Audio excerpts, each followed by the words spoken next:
realization process? Kasi medyo mabigat din yung ginagawa ng video. Kasi nung una medyo comedy, di ba? Medyo, Ang ganda ng banter niyo ni Floyd. Yes, Ending. ano siya, resulta yan ng weeks, months ng pagkakaibigan. So, ang isang way na nakita ko to really break the ice was to ask about kung paano maging isang tatay. Kasi hindi kita natin may 13, 14 years old na. So, napagdaanan niya yung adolescence day. Yung panganay ko, 4 years old pa lang eh. So, yun ang ginawa kong banter na ito ba na pagdaanan ng anak ko, ganito. So, it was very easy for him to share. So, nung nagsimula na siya, doon ako nagsimula, hindi kami nagkaroon ng connection. And how did you choose your films na ikaw yung nag-lead? Kasi Sorry ulit? paano mo pinipili yung mga pelikula na ikaw yung mag-lead? Kasi ang ganda ng mga filmography mo from Badut Country to Write About Love and then now and Theory. Well, una, hindi ko tiyatanggi yan. Kasi lahat, so far, wala pa akong project na nakitang, ay hindi ito mag-work for me. And that I appreciate, na hindi lang bato ng proyekto. Rocco, I think, ako pa nga nagtataka na, sure kayo, ako. So, like Write About Love, hindi ko akalain na malaland ko yung role niya. And iba yun nakikita din ng character for me. So, it's growth through doing projects, and ito yung sinasabi ng isang actor na nag-enjoy sila kasi palaki ng range nila, lalo na when they do indie films tulad ng Cinemalaya. Sure na lang paano nag-build yung chemistry niyo ni Floyd kasi napaka-importante sa movie and nag-reflect din sa mga projects. Oo, dito mo masaya mag-banter talaga yan and very jolly talaga si Floyd.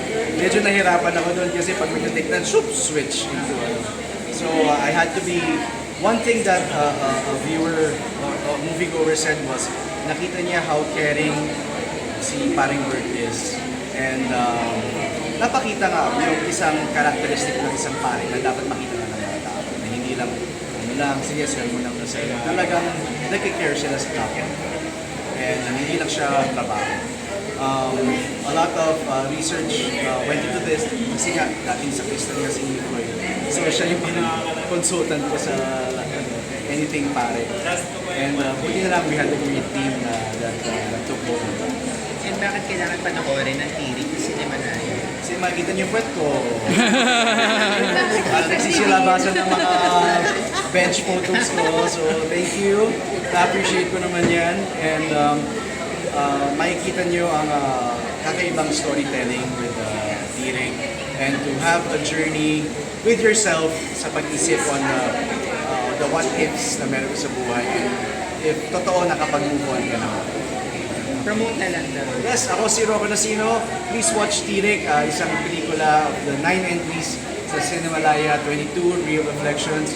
Thank you sa lahat ng sumusuporta. Panoorin po natin lahat ng entries at suportahan natin ang pelikulang po. Thank you. Rocco, one take lang daw ba yung nude scene? Yung Sorry? one take lang ba? Yung? Yung cleansing scene?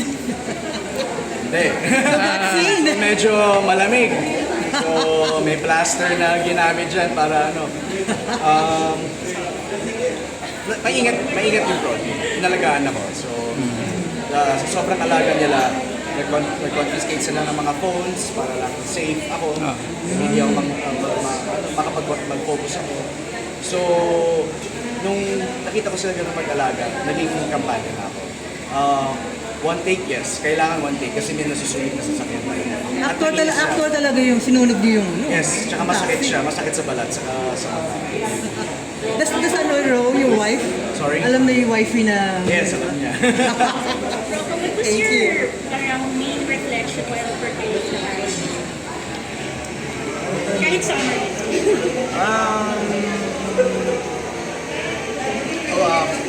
This is for the film or ako lang? Overall. My main reflection, siguro, doing Tirik, my main reflection would be, coming from an actor's side.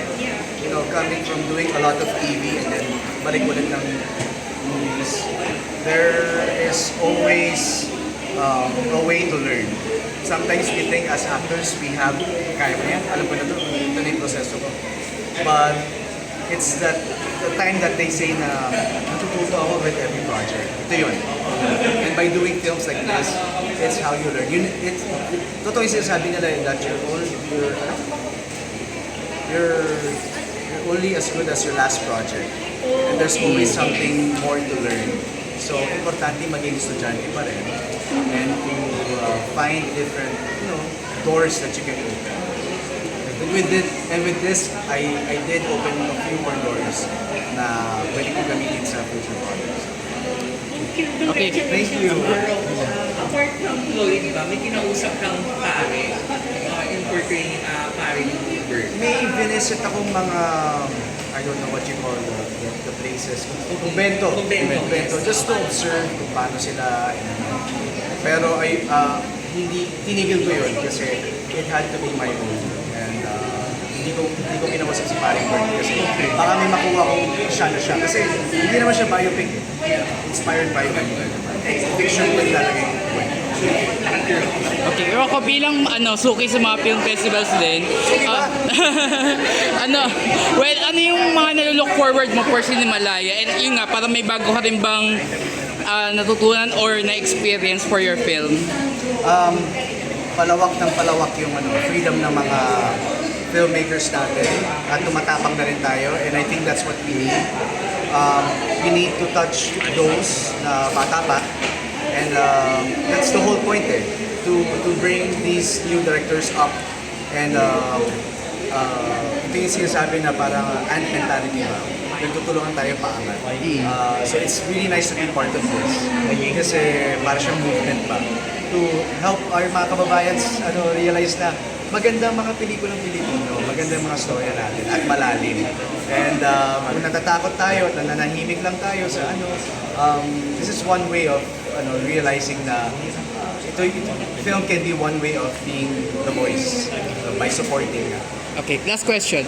After Cinemalaya, will this be shown or ilalaban pa sa ibang film festivals outside of the Philippines? Since direct makakapagsagot yan Siyempre may money side din yan.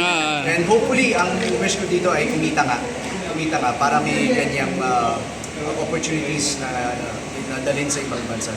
Because I'm sure mga other countries are very interested sa sikat ng Pilipinas, sa issues and the church. So why not make the most out of it? Thank you. Thank you. Salamat sa mga